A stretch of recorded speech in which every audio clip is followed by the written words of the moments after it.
നീയൊക്കെ എന്താ വിചാരിച്ചത്? അയാൾ വന്നത് വെറുതെ അങ്ങ് പോവാനാണെന്ന് നിങ്ങൾ കരുതിയോ? അവിടെ നിങ്ങൾക്ക് പിഴച്ചു പോയി. ഞാൻ പലപ്പോഴും നിങ്ങളോട് പറഞ്ഞു പോയതാണ്, ഈ മെസ്സിയെ നിങ്ങൾ സൂക്ഷിച്ചോളും. ഈ മെസ്സി ഒരു അപകടകാരിയാണെന്ന്.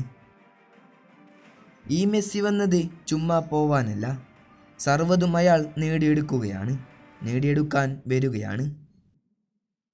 ഈ മത്സരത്തിന് മുൻപായിട്ട് ഓരോ അർജന്റീനയുടെ ഹെയ്റ്റേഴ്സും ഇങ്ങനെ പറയുന്നുണ്ട്, അർജന്റീന ഈ വേൾഡ് കപ്പിൽ ഇതുവരെ വിജയിച്ചിട്ടുള്ള എല്ലാ ടീമും ചെറിയ ടീമാണ്, അതുപോലെയല്ല ഇംഗ്ലണ്ട് എന്ന്.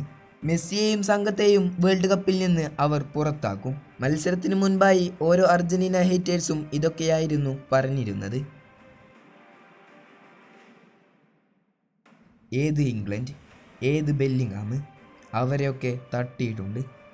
സാക്ഷാൽ ലയണൽ മെസ്സി ഉള്ളിടത്തോളം നിങ്ങൾ അർജന്റീനയെ ഭയക്കേണ്ടതുണ്ട്. കംബാക്ക് എന്നുള്ളത് അവരുടെ ചരിത്രത്തിൽ എഴുതി കുറിച്ചിട്ടുള്ളതാണ്.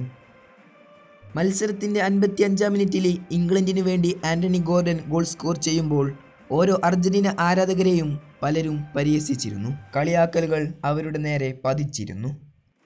എന്നാൽ മത്സരത്തിൻ്റെ 84-ാം മിനിറ്റിൽ ഇംഗ്ലണ്ടിന് വലയിൽ അർജന്റീനയുടെ ആധിപത്യമായിരുന്നു. എൻസോക്ക് ലിയണൽ മെസ്സിയുടെ വക ഒരു പാസ് വരുന്നു.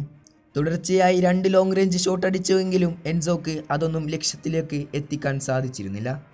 എന്നാൽ മൂന്നാമത് ആ ഒരു കിക്കെടുത്തപ്പോൾ പിക്ഫോർഡിനെയും മറികടന്നുകൊണ്ട് പന്ത് നെയ്ലോൺ വലകളെ ചുംബിക്കുന്നു. Argentina 1, England 1.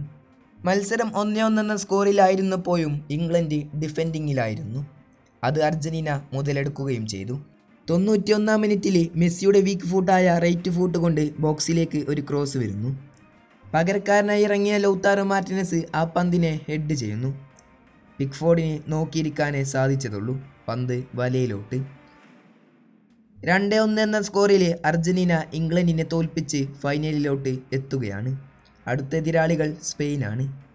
മെസ്സിയുടെ തോളിലേറിക്കൊണ്ട് 3 പ്രാവശ്യം അർജന്റീന വേൾഡ് കപ്പ് ഫൈനലിലോട്ട് എത്തുകയാണ്. മെസ്സി ഈ വേൾഡ് കപ്പ് സ്വന്തമാക്കിയാൽ സൂപ്പർ ബാലൻഡോർ എല്ലാം മെസ്സിക്ക് തന്നെയാണ്. അയാൾ ഗോട്ടായില്ലേ.